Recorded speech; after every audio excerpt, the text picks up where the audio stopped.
In the autumn of 1863, the small Kentucky town of Millfield recorded 17 military marriages and 16 military funerals within a span of 8 months. What made these statistics particularly disturbing wasn't just the rapid succession of deaths, but the fact that 15 of those deceased soldiers had all married the same woman. Her name was Constance Grimsley, and by the war's end, local records would show she had buried 7 husbands, collected their military pensions, and somehow maintained the reputation of the most devoted war widow in 3 counties. The official cause of death for each soldier was always the same: complications from war wounds, aided by what the town doctor called battlefield fever. But recently discovered correspondence between Union and Confederate medical officers suggests something far more sinister. Letters found in 1923 during courthouse renovations revealed that both armies had begun investigating the unusual death rate among soldiers stationed in Millfield. The investigation was abruptly terminated when the lead investigator, Chaplain Samuel Rutherford, was found dead in his quarters under circumstances that would later be described as highly suspicious.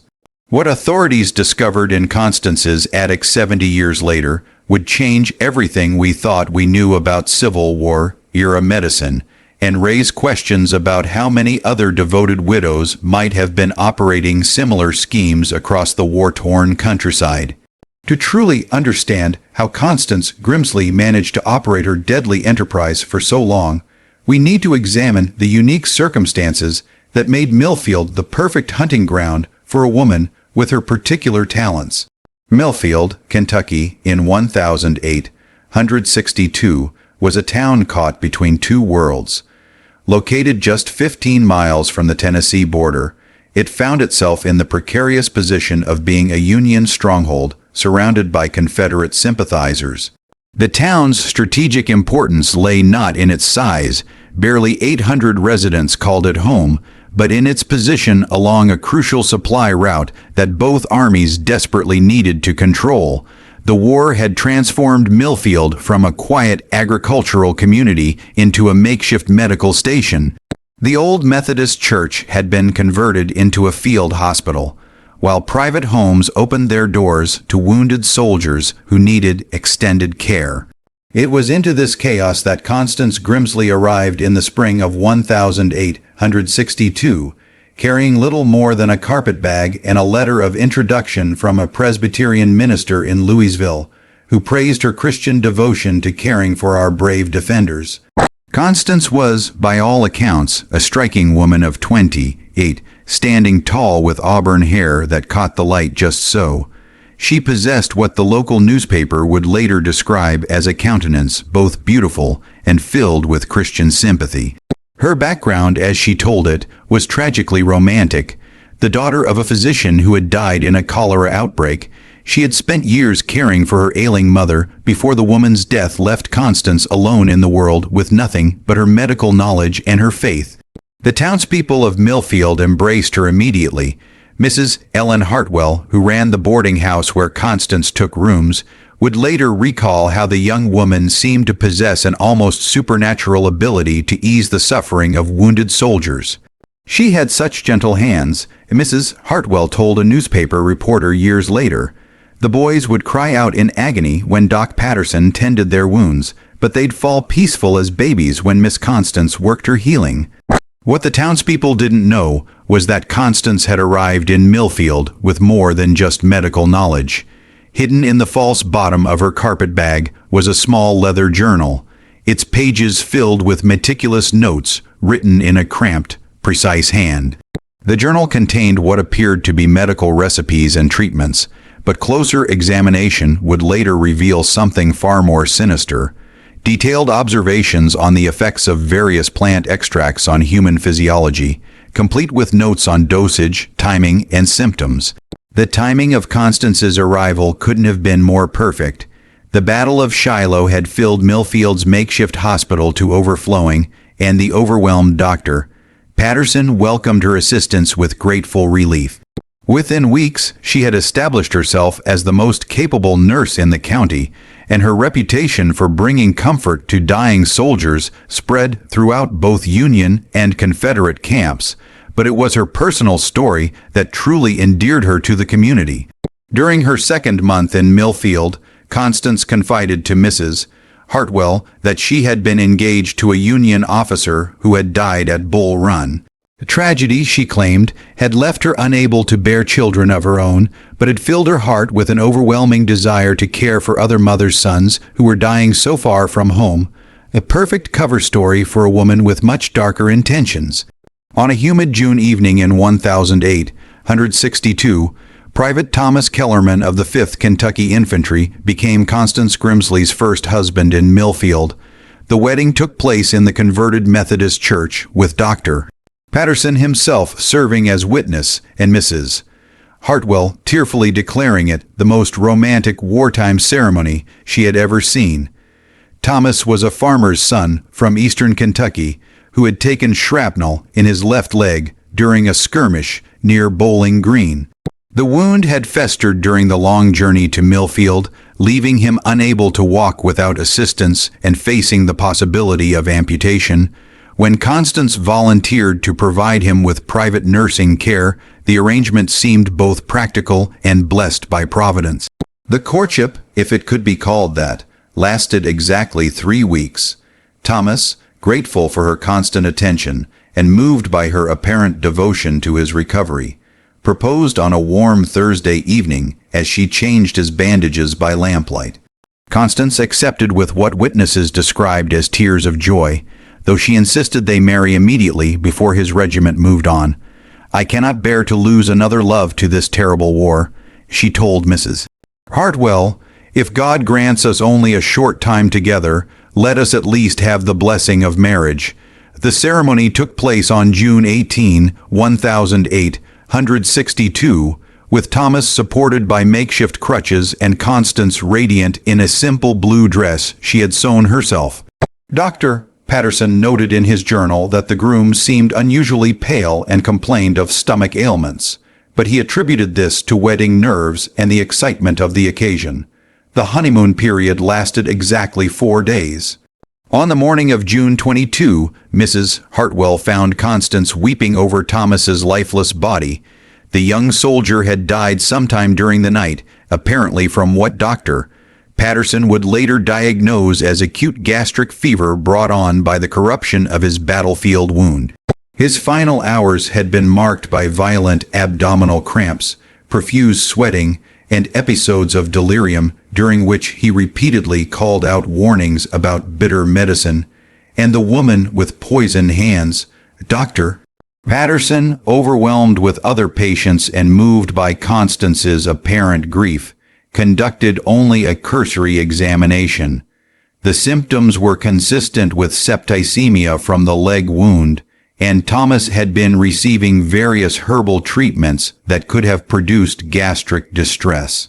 More importantly, Constance's grief seemed absolutely genuine. She had to be physically restrained from throwing herself onto the coffin during the burial service. What Dr. Patterson failed to notice, however, were the small puncture wounds on Thomas's arms, marks that suggested repeated injections with some kind of crude syringe. He also failed to examine the small vial of clear liquid that Constance discreetly removed from beneath the mattress while he was preparing the death certificate. The town mourned with their newest widow, and a collection was taken up to help her through her time of grief.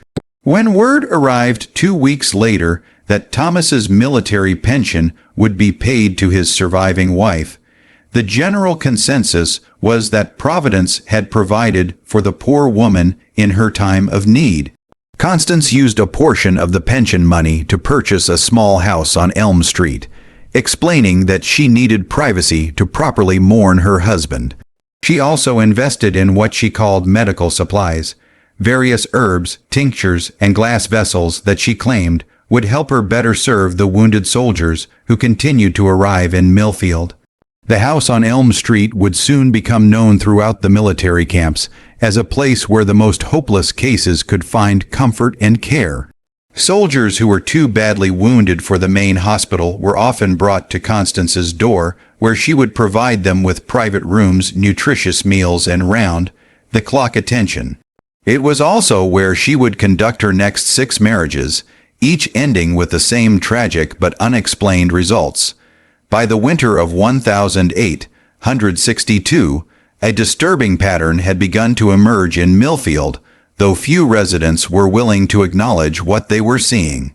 Constance Grimsley had married and buried 3 more soldiers: Corporal James Dunleavy of the 2nd Kentucky Cavalry, Sergeant William Brennan of the 9th Ohio Infantry, and Private Henry Culper, a Confederate deserter who had been granted sanctuary in exchange for information about troop movements. Each marriage had followed the same trajectory: a wounded soldier under Constance's care, a rapid courtship marked by the man's apparent devotion to his nurse, a hastily arranged wedding ceremony, and death within a week of the nuptials. Each death had been attributed to complications from war wounds, and each had left Constance a little wealthier, a little more established in the community, and a little more eager to help the next batch of wounded soldiers who arrived at Millfield's makeshift hospital. Dr. Patterson had begun to harbor private concerns about the pattern, but his worries were easily explained away. The soldiers Constance married were invariably the most severely wounded men under his care, the ones he had privately given up hope of saving. Her willingness to care for them in their final days seemed like Christian charity of the highest order. If they died despite her efforts, well, that was the tragic reality of war. The townspeople had embraced Constance as a local heroine. The newspaper ran a feature story about our angel of mercy, praising her selfless dedication to comforting dying soldiers in their final moments. Church ladies competed to bring her casseroles and offer emotional support during her periods of mourning. Veterans who had recovered under her care credited her with saving their lives, though none of them had been sick enough to require marriage as part of their treatment. The military authorities were slower to notice the pattern, largely because the soldiers dying under Constance's care came from different regiments and different armies. A Union corporal's death in July wasn't automatically connected to a Confederate private's death in September, especially when both deaths were attributed to medical causes and certified by a civilian physician. But by December of 1862, certain details had begun to attract attention from an unexpected source. Chaplain Samuel Rutherford, a young Presbyterian minister who served as spiritual counselor to Union forces in the region. Rutherford was 26 years old, a graduate of Princeton Seminary who had volunteered for military service despite having no family connections to the Army. He was driven by a deep sense of Christian duty and an analytical mind that had made him an excellent theology student. Those same qualities made him notice things that others had overlooked. The chaplain's concerns began when he was called to perform last rites for Sergeant Brennan. During his final confession, the dying man had made disturbing comments about his wife's medicine and expressed fears that he was being helped along to heaven. Rutherford had initially dismissed this as the delirium of a dying man, but when similar comments were made by Henry Culper 2 months later, he began to pay closer attention. Rutherford started keeping his own informal records of deaths in Millfield, noting not just the official causes, but also the circumstances surrounding each case. What he discovered disturbed him deeply. The soldiers dying under Constance's care were not the most severely wounded men in the hospital. They were often among those with the best chances of recovery. Moreover, their symptoms in their final days consistently included gastric distress, profuse sweating, and periods of delirium that were not typically associated with their original injuries. The chaplain's suspicions crystallized on New Year's Eve 1862 when he was called to the bedside of Private Daniel Hawthorne, Constance's 4th husband. Hawthorne had been wounded in the shoulder during a cavalry skirmish, a painful injury but hardly life-threatening. Under Constance's care, however, he had rapidly deteriorated, developing the same constellation of symptoms that had marked the final days of her previous husbands. As Rutherford administered last rites, Hawthorne grabbed his wrist with surprising strength and whispered words that would haunt the chaplain for the rest of his life. "She's killing us, Padre. The medicine, it burns like hellfire. She's killing us for the money, and she's going to keep killing until someone stops her." Hawthorne died less than an hour later, his death certificate listing complications from battlefield wounds as the cause. But Rutherford had heard enough. He began conducting his own discreet investigation into the deaths surrounding Constance Grimsley, unaware that his activities had not gone unnoticed by the woman herself. Rutherford's investigation required extraordinary discretion.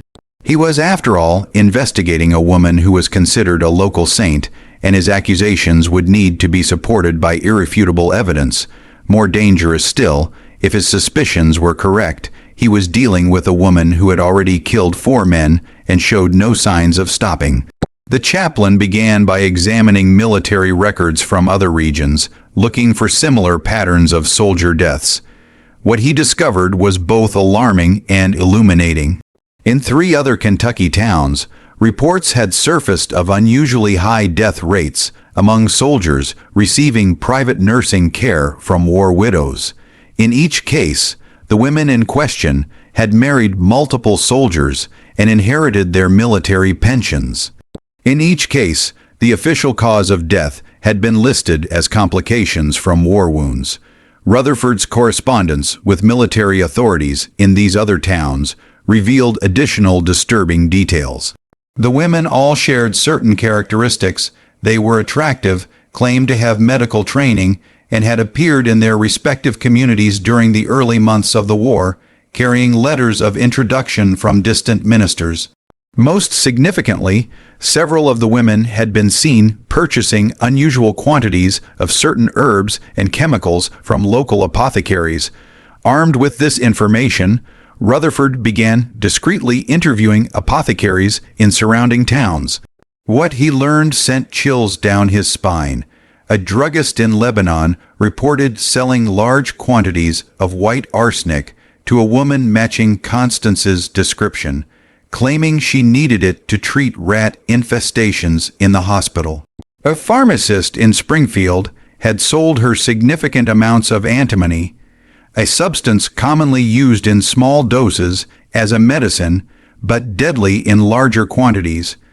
Most disturbing of all was his conversation with an elderly herb woman named Granny Fletcher, who lived in the hills outside Millfield.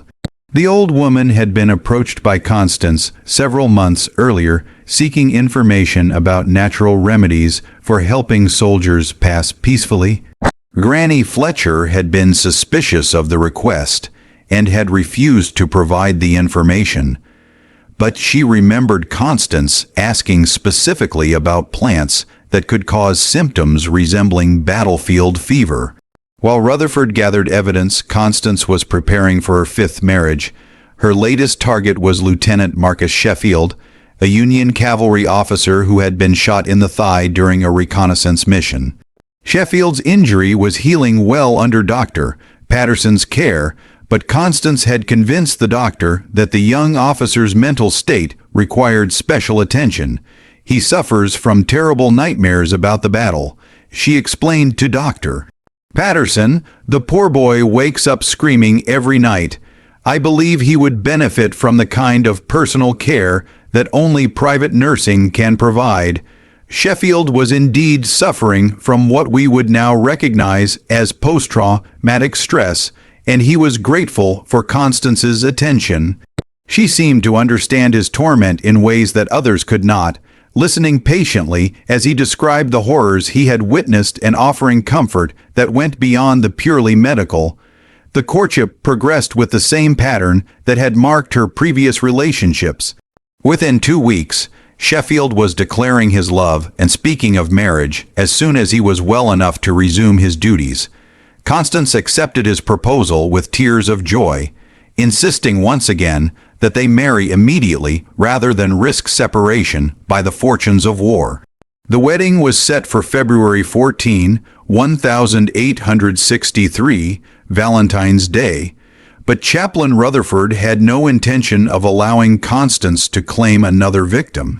On February 10, 4 days before the scheduled wedding, Rutherford requested a private meeting with Colonel Matthew Harrison, the commanding officer responsible for Union forces in the region. What transpired during that meeting would determine whether Constance's killing spree would continue or whether justice would finally catch up with the woman the newspapers had dubbed the Angel of Mercy. The meeting took place in the back room of Millfield's only hotel, with Dr. Patterson also in attendance at the colonel's request.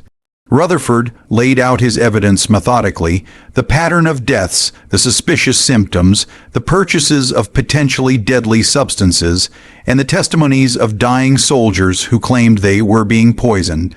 Colonel Harrison listened with growing concern, but Dr. Patterson was skeptical. "Samuel, I understand your worry, but you're making serious accusations against a woman who has shown nothing but Christian charity. These men were all severely wounded. Their deaths, while tragic, were not unexpected. Then explain this."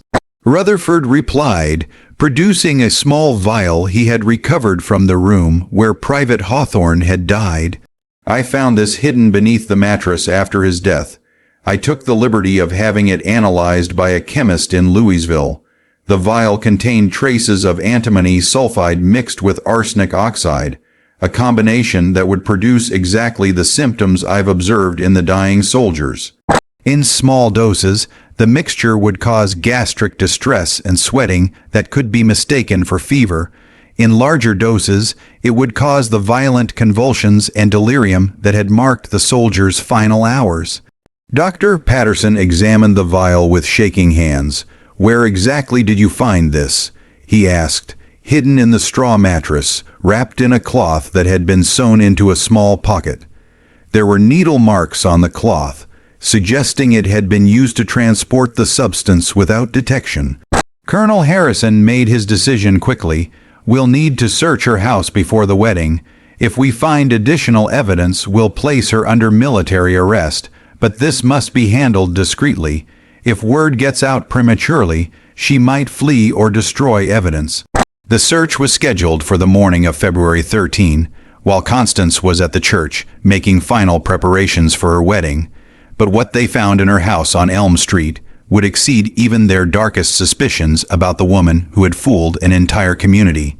The search of Constance Grimsley's house began at dawn on February 13, 1863. Colonel Harrison had assembled a small team consisting of himself, Chaplain Rutherford, Dr. Patterson, and Sergeant Major O'Brien, a veteran investigator who had handled criminal cases before the war. They waited until they saw Constance leave for her morning visit to the church, then quickly entered the house using a key that Mrs. Hartwell had reluctantly provided.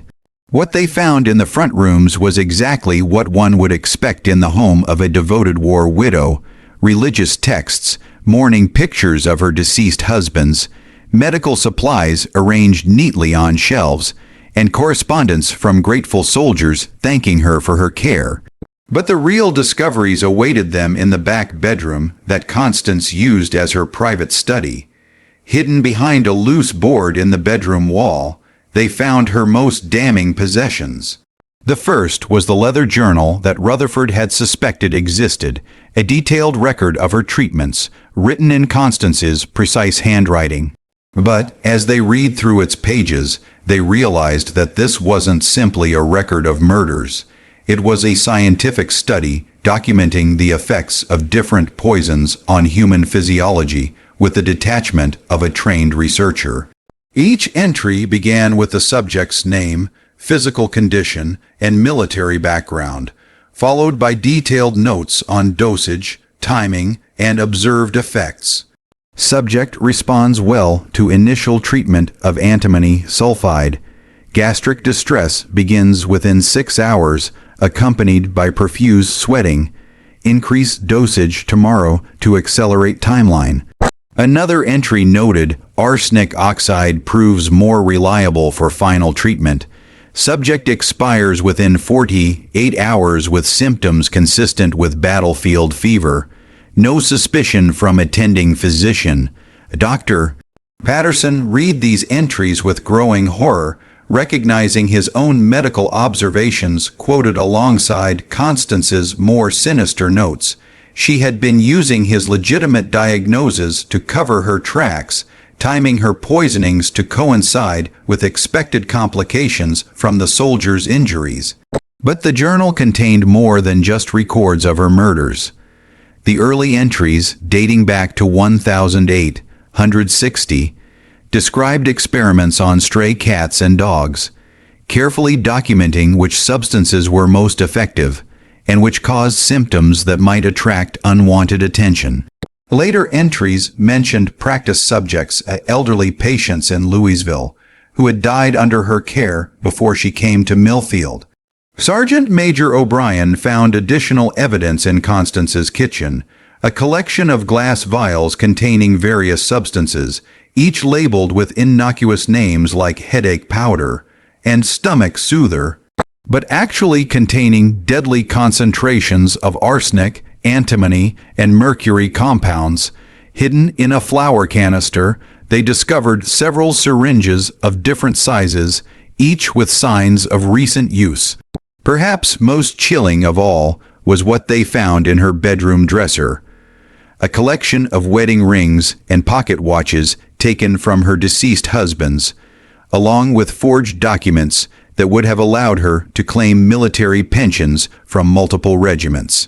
She had been planning to expand her operation, moving to different towns and assuming new identities as circumstances required, but it was Chaplain Rutherford who made the most disturbing discovery in a small wooden box hidden beneath Constance's bed.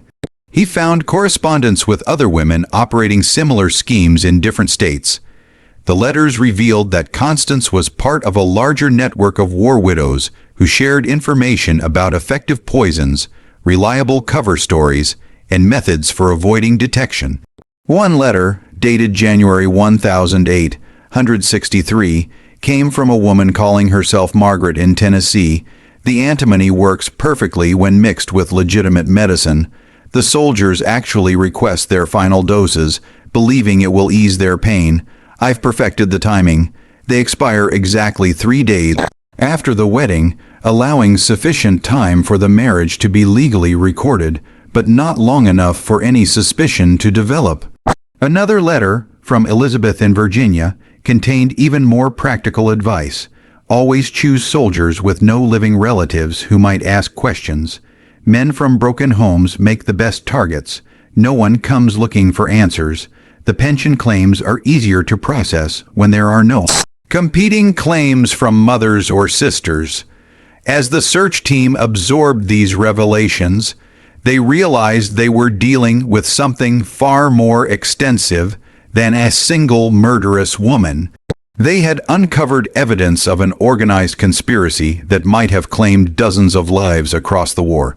Torn south, Colonel Harrison made the decision to expand the investigation immediately. Messages were sent to military authorities in Tennessee, Virginia, and other states, warning them about the network and providing descriptions of the suspected perpetrators. Meanwhile, plans were made to arrest Constance immediately upon her return from the church. But when the team prepared to leave the house, they discovered that their investigation had not gone unnoticed. Through the front window, they could see Constance standing at the end of Elm Street, apparently in conversation with Mrs. Hartwell. Even at that distance, it was clear that she was staring directly at her house and that she had noticed signs of the search. As they watched, Constance suddenly turned and began walking rapidly toward the church. But instead of entering the building, she continued past it, heading toward the wooded area that bordered the town cemetery. She was carrying a small bag, and her pace suggested flight rather than a casual stroll. "She knows," Colonel Harrison said grimly. "Sergeant Major, take 2 men and circle around through the cemetery. Chaplain, you and Dr. Patterson, come with me. We'll approach from the main road. She's not going to escape justice, and we can't risk her warning the others in her network." The manhunt for Constance Grimsley led the search team through the dense woods behind Millfield Cemetery, where February snow had begun to fall, making tracking both easier and more urgent. Colonel Harrison split his men into two groups, one to search the immediate area around the church and another to pursue Constance into the wilderness where she appeared to be heading. What they didn't know was that Constance hadn't fled at all. Instead, she had circled back through the woods to the church where Lieutenant Sheffield was waiting for their final wedding rehearsal. If she was going to be exposed, she intended to claim one last victim and collect one last pension before facing the consequences of her actions. Chaplain Rutherford was the first to realize her true destination, the church. He told Colonel Harrison breathlessly as they regrouped after finding no trace of her in the woods. "She's gone back for Sheffield. She knows we're on to her, but she's not going to give up her final prize without a fight." They ran through the snow-covered streets of Millfield, their boots echoing off the frozen ground as they raced to prevent what they now realized was Constance's final planned murder. But when they burst through the doors of the converted Methodist church, they found a scene that would haunt their nightmares for years to come. Lieutenant Sheffield was seated in the front pew, his head tilted back at an unnatural angle, his eyes wide with terror but already growing dim. Foam flecked the corners of his mouth, and his hands clutched desperately at his throat. Standing beside him, still dressed in her wedding gown, Constance held an empty syringe that dripped with residue from whatever poison she had just administered. "You're too late, gentlemen," she said calmly, her voice carrying the same gentle tone she had used to comfort dying soldiers. "Marcus has just received his final medicine. He'll be at peace within the hour. Doctor." Patterson rushed to Sheffield's side, checking his pulse and examining his pupils. "What did you give him?" he demanded. "Mercury chloride mixed with antimony." Constance replied matter-of-factly, "It works much faster than my usual preparations, though it's messier. I reserved it for special occasions." Colonel Harrison drew his revolver, though he kept it pointed toward the floor.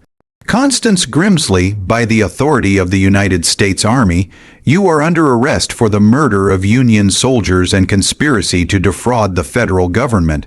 Constance laughed, a sound that was somehow more terrifying than any scream. "Murder, I prefer to think of it as mercy. These boys were dying anyway, Colonel.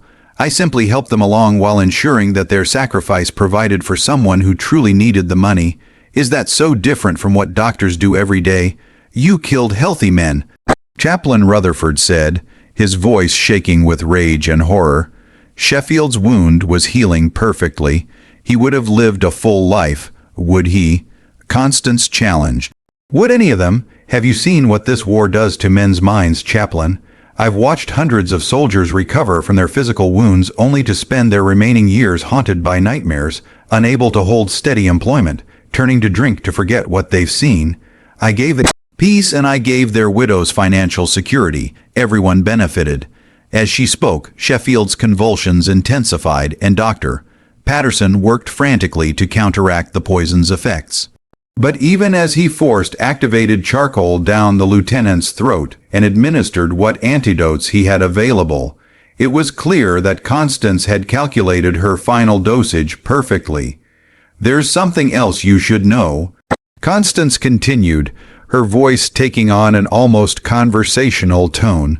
"The network you've discovered, it's much larger than you imagine. There are dozens of us operating from Virginia to Texas. We communicate through a system of coded letters sent to addresses at churches and post offices. Some of my colleagues have been operating since the war began, and they've perfected techniques that make my methods look crude by comparison." She reached into her dress and withdrew a folded letter. "This arrived yesterday from my contact in Nashville. She's identified 7 potential targets among the wounded soldiers at the military hospital there. By next month, she'll be a widow 7 times over and several $100s richer." Colonel Harrison snatched the letter from her hands, scanning its contents with growing alarm. The document contained not only detailed plans for multiple murders, but also lists of contacts in other cities, coded phrases for identifying fellow conspirators, and instructions for forging military pension documents. "Why are you telling us this?" he demanded. Constance smiled, and for the first time, her expression revealed the genuine cruelty that had been hidden beneath her facade of Christian charity. "Because you'll never catch them all. The system we've created is too sophisticated, too well hidden. Even if you arrest me, even if you execute me, the network will continue. There are too many desperate women and too many dying soldiers for this to end with my capture." Her words proved prophetic. As Lieutenant Sheffield drew his final agonized breath, Constance Grimsley looked around the church that had hosted 5 of her 7 weddings and added, "Besides, gentlemen, who's going to believe that America's sweethearts, the devoted war widows who sacrifice everything to comfort our brave soldiers, are actually cold-blooded killers? The public will never accept it. You'll be the ones branded as villains for persecuting grieving women." She was right about the public reaction, though wrong about the scope of justice that would eventually follow. But as Colonel Harrison placed shackles on her wrists and prepared to transport her to Louisville for trial, none of them could have predicted the full extent of the conspiracy they had uncovered, or the number of additional victims whose deaths would eventually be linked to the network of women who had turned battlefield medicine into a cover for systematic murder. The trial of Constance Grimsley began in Louisville on April 15, 1863, exactly 1 month after her arrest in Millfield. Despite her prediction that the public would refuse to believe the charges against her, the evidence collected from her house proved overwhelming. The journal detailing her experiments, the correspondence with other conspirators, and the testimony of Chaplain Rutherford and Dr. Patterson painted a picture of calculated evil that shocked even war-hardened observers. Military prosecutors presented evidence linking Constance to the deaths of 7 soldiers in Millfield, plus additional murders she had committed in Louisville before arriving in the smaller town. The network of war widows she had described was real. Investigations launched in response to her information led to arrests in 6 other states, ultimately uncovering a conspiracy that had claimed more than 40 lives across the Confederacy and Union territories. What made the case particularly disturbing was the revelation of how systematically the murders had been planned. The women in the network had developed profiles of ideal victims: soldiers with no living relatives, men suffering from psychological trauma who were unlikely to be questioned closely by medical authorities, and wounded warriors whose deaths could be easily attributed to complications from their injuries. The trial also revealed the sophisticated methods the conspirators had used to avoid detection.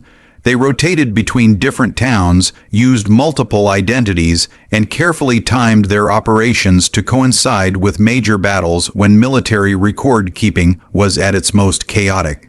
They had forged relationships with corrupt clerks who would process pension claims without thorough verification, and they had developed a coded correspondence system that allowed them to share information about effective poisons and successful techniques. Dr. Patterson's testimony proved particularly damaging. Under oath, he admitted that he had never conducted thorough post-mortem examinations of the soldiers who died under Constance's care, instead relying on her own reports of their symptoms to determine the cause of death. His trust in her apparent medical knowledge and Christian character had made him an unwitting accomplice to multiple murders, but perhaps the most chilling testimony came from Granny Fletcher, the herb woman who had refused to help Constance with her research. Under questioning, she revealed that Constance had asked specifically about plants that would mimic the symptoms of common battlefield ailments. The old woman had been disturbed by the request and had warned several other herb gatherers in the region to be suspicious of any woman asking similar questions. The defense attempted to argue that Constance had been driven to her actions by the trauma of losing her own fiancé at Bull Run, claiming that grief and a misguided desire to help suffering soldiers had led her to mercy killing rather than murder for profit. However, the prosecution's presentation of her detailed financial records and the evidence of premeditation made this argument untenable. On June 18, 1863, exactly 1 year after her first marriage in Millfield, Constance Grimsley was found guilty on 7 counts of murder and conspiracy to defraud the United States government. The military tribunal sentenced her to death by hanging, making her one of the few women executed for war crimes during the Civil War era. Her final statement, delivered from the scaffold on July 4, 1863, provided no remorse or explanation that satisfied those who had followed her case. "I regret that my methods were discovered," she said simply, "but I do not regret providing peace to men who would have suffered far more if left to live with their wounds and their memories. History will judge whether my mercy was more cruel than your justice." The broader investigation into the war widow conspiracy continued throughout 1863 and into 1864. Military authorities ultimately identified 16 women operating in the network, though only 8 were successfully apprehended and tried. The others had disappeared into the chaos of wartime America, presumably continuing their operations under new identities. The most disturbing aspect of the investigation was the discovery that the conspiracy had been operating much longer than initially believed. Evidence found in Constance's correspondence suggested that similar networks had been active during the Mexican, American War and possibly earlier conflicts, indicating that the systematic murder of wounded soldiers for financial gain had been a hidden feature of American military history. Decades, the impact on Millfield was profound and lasting.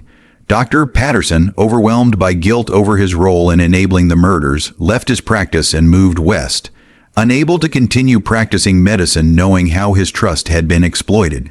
Mrs. Hartwell closed her boarding house and moved in with relatives in Ohio, claiming she could no longer sleep in the building where Constance had planned her crimes.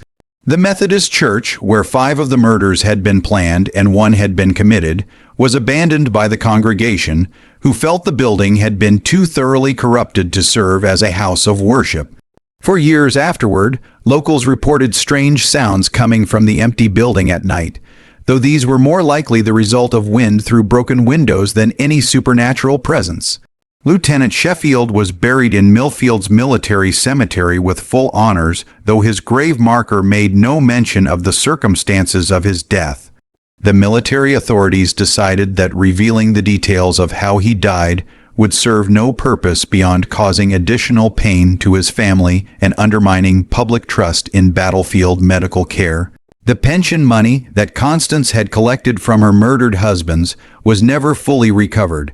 Military investigators estimated that she had stolen over $3,000 from the federal government, a massive sum equivalent to several years' wages for most Americans. Some of this money was found hidden in her house, but the majority had apparently been sent to other members of the conspiracy or invested in supplies for future operations. Perhaps most troubling of all was the realization that Constance's network might have represented only a small fraction of similar operations. The chaos of the Civil War, with its massive casualty rates and overwhelmed medical facilities, had created perfect conditions for this type of predatory behavior. Military authorities issued new guidelines for the treatment of wounded soldiers, requiring multiple physicians to sign off on deaths and mandating more thorough investigations of any soldier who died under private nursing care. But the guidelines came too late for the men who had already died, and too late to prevent the psychological trauma suffered by the communities that had unknowingly harbored these killers. The case of Constance Grimsley became a cautionary tale about the dangers of placing blind trust in apparent Christian charity, and about the need for vigilance even in times of crisis when people were most vulnerable to exploitation. The records of the investigation were sealed by military authorities and remained classified for nearly 60 years. When they were finally opened to historians in the 1920s, the documents revealed additional details that had been deemed too disturbing for public consumption during the war years. Among these was evidence that some members of the conspiracy had targeted not just wounded soldiers, but also elderly civilians and sick children, using the same methods to claim inheritance money and life insurance payments. Modern forensic analysis of the preserved evidence has confirmed that Constance's methods were indeed scientifically sophisticated for their time. The poison combinations she used were carefully calculated to produce symptoms that would be indistinguishable from common battlefield ailments, and her timing was precise enough to avoid creating obvious patterns that might attract investigation. The case also highlighted the vulnerability of military record-keeping systems during wartime. The pension fraud aspect of the conspiracy was only possible because overwhelmed clerks were processing claims with minimal verification, relying on local officials who might themselves be corrupted or deceived. The reforms implemented in response to the Grimsley investigation became the foundation for modern military benefits administration, though they came at the cost of dozens of lives. Today, the house on Elm Street, where Constance conducted her final murders, still stands in Millfield, though it has changed hands many times over the years. Local real estate agents report that it remains difficult to sell, not because of any supernatural phenomena, but because the historical association with the murders continues to disturb potential buyers. The current owners have converted it into a small museum dedicated to Civil War medical history, though they make no mention of its previous occupants' crimes. The Methodist church where Lieutenant Sheffield died was eventually demolished in 1895, but the cemetery where Constance's victims are buried remains active. Their graves, marked only with names and dates, give no hint of the circumstances that brought these men to their final rest. Visitors to the cemetery sometimes note that the graves of Constance's victims are arranged in a rough circle around a central plot that was originally intended for her burial, though her body was ultimately interred in an unmarked grave outside Louisville after her execution. The broader historical impact of the Constance Grimsley case extends beyond its immediate victims. The investigation revealed systematic weaknesses in Civil War-era institutions that had allowed predatory individuals to exploit both military bureaucracy and public sympathy for their own gain. The case contributed to post-war reforms in medical certification, military record-keeping, and pension administration that helped prevent similar conspiracies in future conflicts. But perhaps the most lasting legacy of the case is the reminder it provides about the capacity for evil to hide behind masks of charity and compassion. Constance Grimsley was able to operate for as long as she did not because she was particularly clever or her methods were undetectable, but because the people around her were unwilling to believe that someone who appeared so devoted to helping others could actually be systematically murdering them. The final chapter of the Constance Grimsley story came in 1923, when renovation work at the Louisville courthouse uncovered additional documents related to her case. Among these papers was a final letter she had written but never sent, apparently intended for her contacts in the conspiracy network. In this letter, she expressed no remorse for her actions, but rather disappointment that her research had been interrupted before she could perfect her techniques. The work we have undertaken, she wrote, represents an advancement in the science of medicine, even if society is not yet ready to appreciate our contributions. Future generations will understand that we were pioneers in the humane management of suffering, and that our methods were more merciful than the prolonged agony that war typically inflicts on its victims.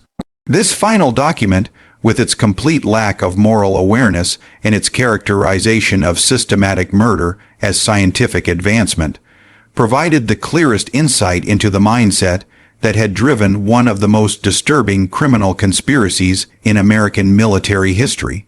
The story of Constance Grimsley reminds us that vigilance and critical thinking are necessary, especially when we want to believe in the goodness of those who offer help to the suffering.